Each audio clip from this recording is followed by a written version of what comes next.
Good morning, Alex and friends. I'm Grace. Today is Tuesday, May 6th, 2025, and you're listening to Alex's News.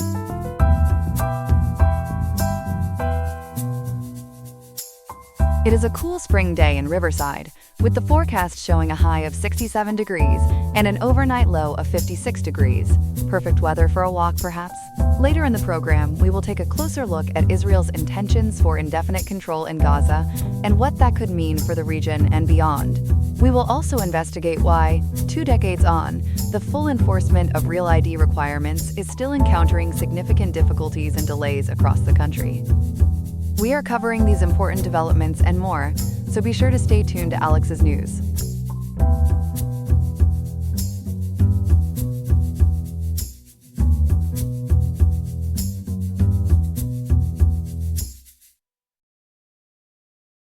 We begin this morning with deeply concerning news from the Middle East. Israel has reportedly approved a new plan that could dramatically escalate the 19-month-long conflict in Gaza. For more, we turn to our news reporter, Ethan. Ethan, what is this new Israeli strategy? Grace, it's a major development. Reports from the Associated Press, featured in the Star Tribune and Yahoo News UK, say Israeli cabinet ministers approved a plan yesterday, May 5th, to seize all of the Gaza Strip. The Perplexity API adds, this includes maintaining a military presence there indefinitely. Indefinitely? That's a significant shift. How does this compare to past operations? It's a massive change. The Perplexity API analysis suggests, while Israel previously controlled about half of Gaza, this new plan targets the Tyre Strip. This expanded ground control, plus the quote, indefinite presence, end quote, signals a serious strategic escalation. It really seems they're digging in their heels. Are they preparing for such an expansion? It appears so. The Associated Press also reported Israel's military chief announced a call-up of tens of thousands of reserve soldiers. Theta-S, a strong indicator of preparations for a larger assault. What are the stated goals for this, Ethan? Publicly, the objectives, as outlined by the Perplexity API, are to defeat Hamas and free Israeli hostages.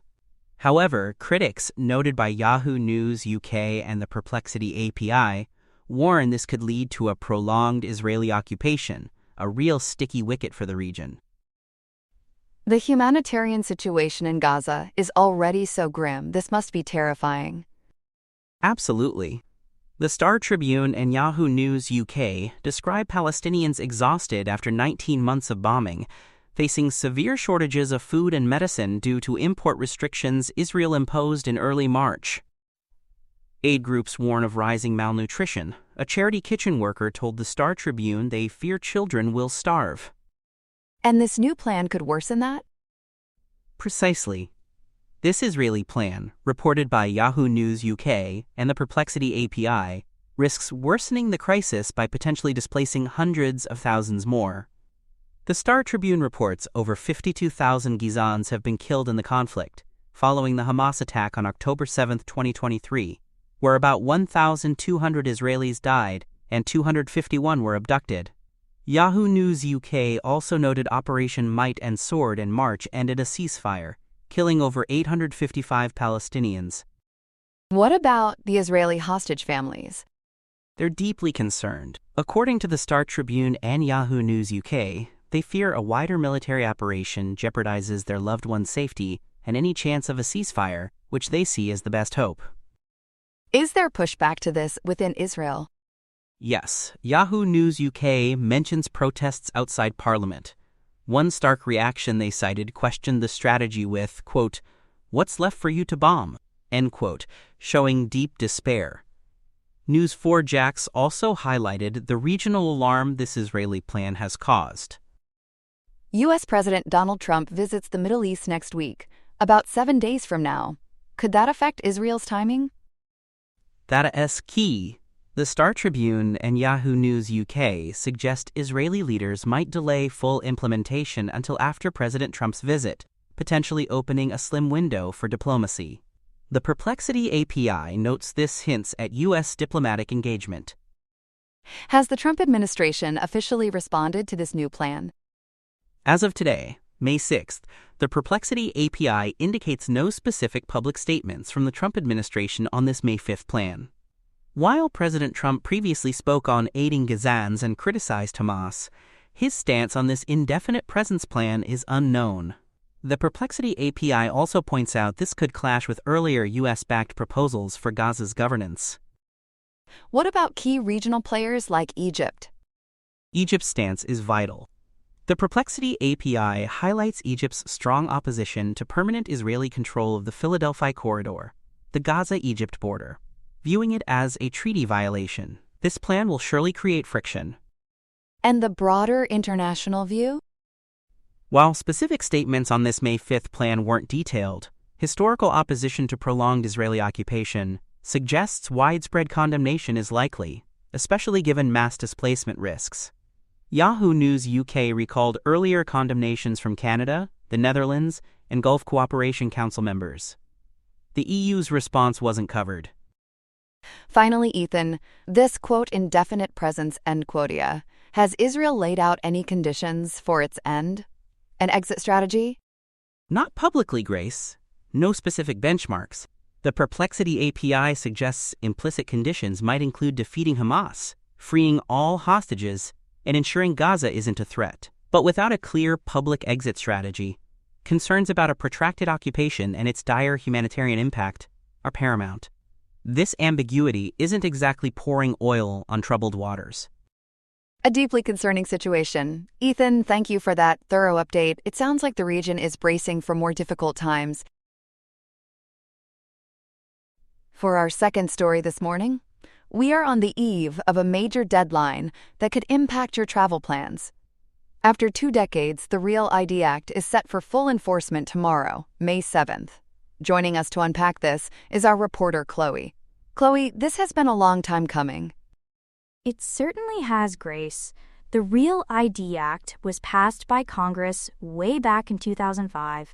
Its main goal, stemming from 9/11 Commission security recommendations, was to make state-issued driver's licenses and IDs more secure and harder to forge, without creating a national ID card.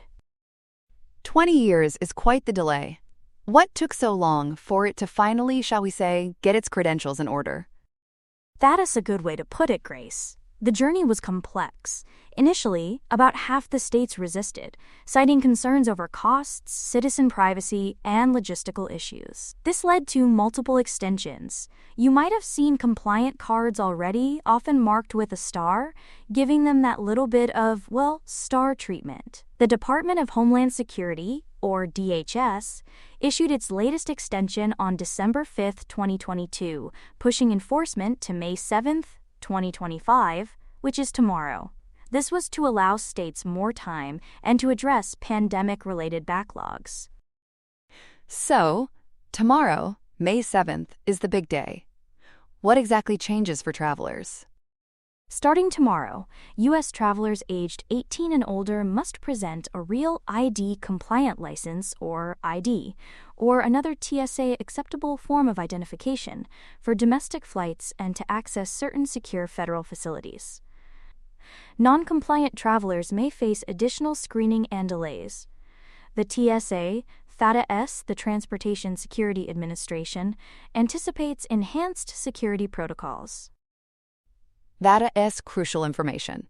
How does one get a Real ID, and are many people still needing to apply? You typically visit your state's DMV in person, providing proof of identity like a birth certificate, your social security number, 2 proofs of address, and lawful residence documents. Processing can take up to 45 days. Millions have reportedly not yet applied, perhaps deterred by cost and the stringent documentation requirements. 45 days. So if someone has not applied, they are cutting it very fine. Are there alternatives to a Real ID for travel? Yes, thankfully. The TSA accepts U.S. passports or passport cards, Department of Defense IDs, military IDs, permanent resident cards, and trusted traveler program cards like Global Entry, Nexus, Sentry, or FAST. Federally recognized tribal photo IDs and U.S. merchant mariner credentials are also accepted. Some states, like Washington, also offer alternative compliant documents such as an enhanced driver license, or EDL. The act also affects undocumented immigrants, correct? That is right. Driver's licenses issued by some states to residents, regardless of immigration status, will no longer be valid for federal purposes like air travel. There has been pressure on states about this, and some criticism that, in certain states, compliant and non-compliant licenses look too similar, causing potential confusion. It sounds like there are still some wrinkles. I understand there is a particular situation with Maine. Indeed. Maine reportedly requested another delay in early May 2025. A USA Today article, cited by a Perplexity API summary on May 6, claimed the TSA dismissed this. However, as of this morning, there is no definitive DHS or TSA statement confirming a dismissal of Maine's most recent request. Maine legislators sought a phased implementation due to concerns about travel interruptions and low adoption rates. Only about 27% of Mainers had a real ID by early April 2025, according to reports. So Maine's situation adds a layer of uncertainty to this nationwide rollout? Precisely. This ambiguity highlights potential complications for uniform enforcement. The lack of definitive federal clarification could challenge the smooth implementation and may lead to increased screenings for travelers from Maine without compliant IDs. Meanwhile, the TSA is auditing state compliance, starting with the most compliant states. So, while federal authorities maintain the May 7th deadline is firm, the situation with Maine illustrates lingering complexities. It has been quite the saga to get to this point. It truly has, Grace. It underscores the challenges of such a far-reaching mandate. Travelers should definitely ensure their ID is up to the task, or their travel plans might not take off. Good advice. No one wants to be grounded over an ID issue or face an identification pickle at the airport. Chloe, thank you so much for breaking all of that down for us. You are welcome, Grace. Here are some other headlines. In Germany, Friedrich Merz's bid for chancellor is in question after he failed the initial parliamentary vote by 6 votes, a first since World War II. Despite his conservative Social Democrat coalition holding 328 seats, defections occurred. The Bundestag has 14 days for more votes. If none yield an absolute majority, President Steinmeier could appoint Merz or call new elections, exposing coalition fragility as Germany faces major challenges, like the Ukraine war. In Canada, Alberta Premier Danielle Smith announced May 6, 2025, a separation referendum in 2026 if 177,000 petition signatures are gathered. New legislation significantly lowered this threshold. Smith cited hostile federal policies, aiming for a sovereign Alberta within a united Canada.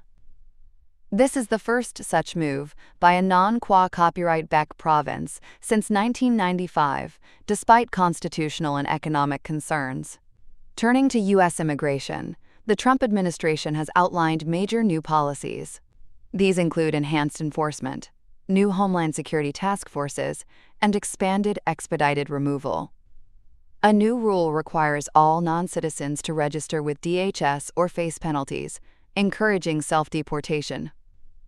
Plans also detail the largest U.S. deportation program ever, potentially using military and federalized National Guard, alongside ending programs like DACA and cutting visa categories. Budget funding for these measures is proposed, but related cuts face hurdles. In a related development, a judge has reportedly ordered the Trump administration to admit roughly 12,000 refugees. This likely follows legal challenges to the administration's January 2025 suspension of the U.S. refugee admissions program. Earlier this year, a judge had already compelled the administration to resume resettlement for some approved refugees, highlighting ongoing tension between policy and judicial mandates. And finally, Canadian Prime Minister Mark Carney, re-elected April 28, 2025, met U.S. President Donald Trump in Washington amid tariff and sovereignty disputes. Trump had imposed 25% tariffs on Canadian goods and made comments about annexing Canada, which Carney rejects. Carney aims to protect the CSMA trade deal. President Trump commented pre-meeting that he guessed Carney quotes to make a deal. As of May 6th, no immediate agreements have been announced. That's all we have for now. Today's episode was made by Alexander King with Claude Sonnet 3.7, Gemini Pro 2.5 Experimental, Gemini Flash 2.0, Perplexity Sonar Pro, and Google Cloud Text-to-Speech. I hope you have a great day. I'll see you tomorrow, Alex.